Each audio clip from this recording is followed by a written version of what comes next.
एक केसरी नाम अनु वानर असुनी जेणे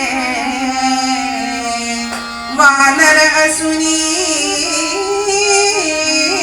जेणे केले अभ्यास यजु साम राम राम राम हरे हरे राम राम राम राम सीतापते राम राम राम राम रघोत्तम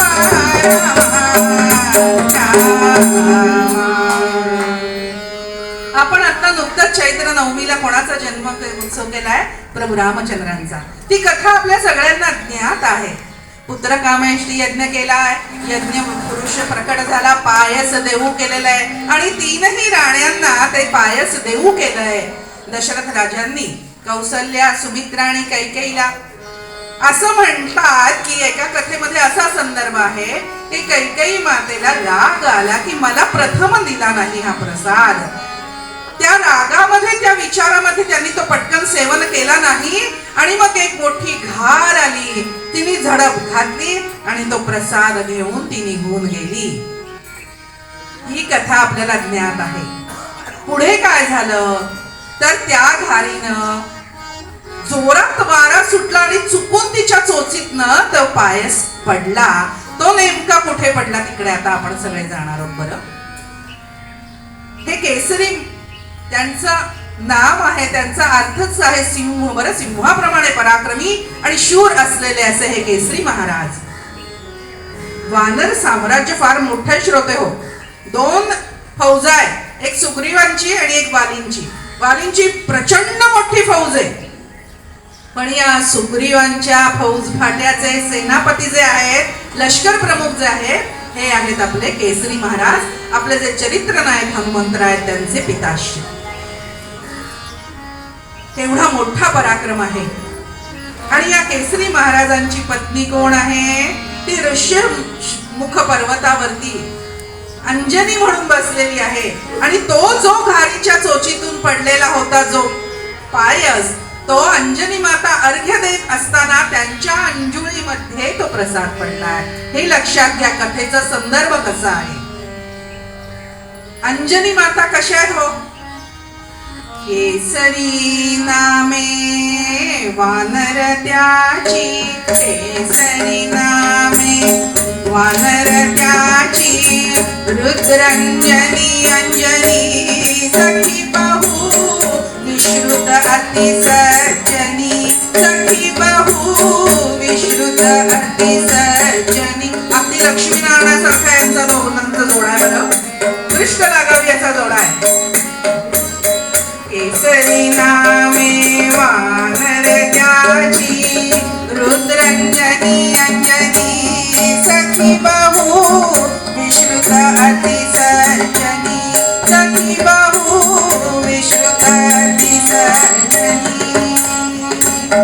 एकदा काय झालं, सर्वत्र हाहाकार माजलाय आणि रावणाने सगळीकडे अत्याचार अनाचार सुरू केलेत। हे पाहवेना साहवेना आणि म्हणून असा वीर बलाढ्य पुत्र आपल्याला प्राप्त व्हावा या शुद्ध अशा दिव्य हेतू प्रित्यर्थ अंजनी माता ऋष्यमुख पर्वतावरती शिव आराधना करत बसलेली आहे। ओम नमः शिवाय,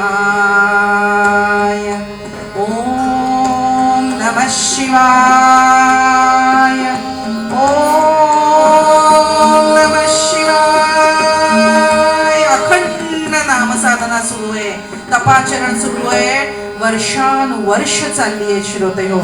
अहो, अन्न नाही, पाणी नाही, केवळ वायू भक्षण करून हे घोर तमस दिव्य तप सुरू आहे। का तर असा दिव्य पुत्र, महाबलाढ्याचा पुत्र मला प्राप्त व्हावा आणि म्हणून शिवाराधना सुरू आहे। शिवांचं नाव एक काय माहितीये तुम्हाला? आशुतोष। का आहे तर ते अल्पशा साधनेनं प्रसन्न होतात भक्ताला आणि वर प्रदान करतात। ते विचारही करत नाहीत की मी वर प्रदान केला तर तो समोरचा वर प्राप्त झालेला त्याचा काय उपयोग करेल। कधी कधी अशा कथा आपल्याला माहिती आहेत की ते महादेवांवरती सुद्धा उलटले आणि म्हणूनच अशा या भोळ्या सांब सदाशिवांना आशुतोष म्हटलं जातं. अंजनी मातेच्या या दिव्य तपश्चर्येनं सदाशिव प्रसन्न झाले आणि साक्षात त्या पर्वतावरती अंजनी मातेसमोर प्रकट झाले. काय आनंद झालाय अंजनी मातेना, वंदन केलंय. कशासाठी एवढं मोठं हे एवढं घोर तप बरं अंजनी मा, असं विचारलं माऊलीला. काय म्हणते, आपण मागच्याही वर्षी ऐकलंय, श्रवण केलेलं आहे, उत्तम आठवत असेल की शेगावचे आपले गजानन महाराज आहेत परमपूज्य. महाराजांच्या गजानन विजय पोथीमध्ये या ओवीचा संदर्भ आपल्याला सापडतो. अंजनी होती वानरी, तिने प्रार्थिला त्रिपुरारी,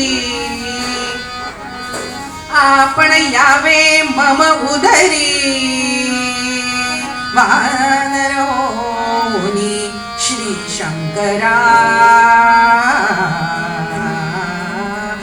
ही ओवी महाराजांच्या पोथीमध्ये आहे. आपण जरूर ती शोधण्यासाठी म्हणून का होईना गजानन विजय ग्रंथाचं वाचन एकदा तरी करा.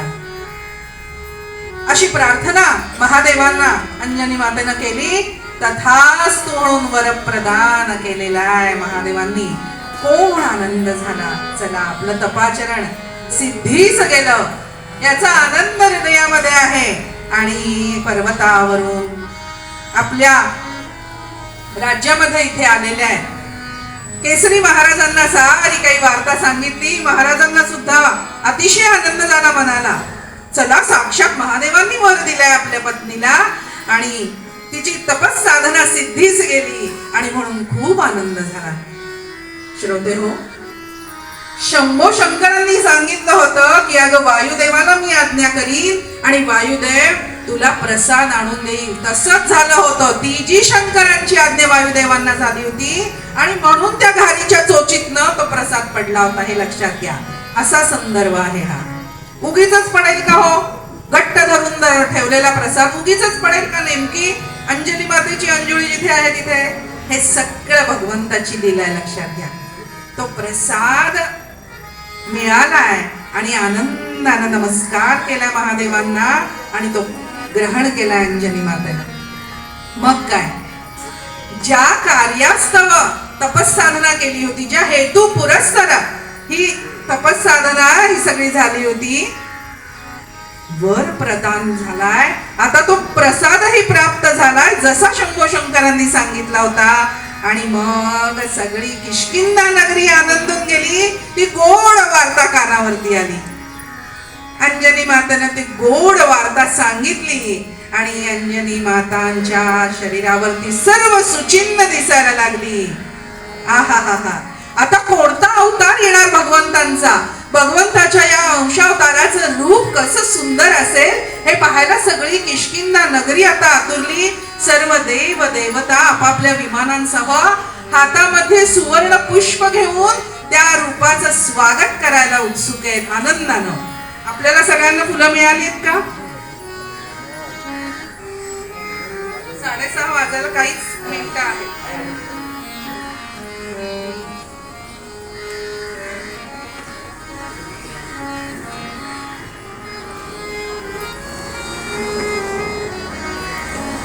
असाच हा नुकतेच नवमीला उत्तरेकडे तिकडे राम, लक्ष्मण, भरत आणि शत्रुघ्न ही सुंदर अशी योद्ध्यांची फळी तयार झाली होती शत्रूंचा परिपात करण्यासाठी.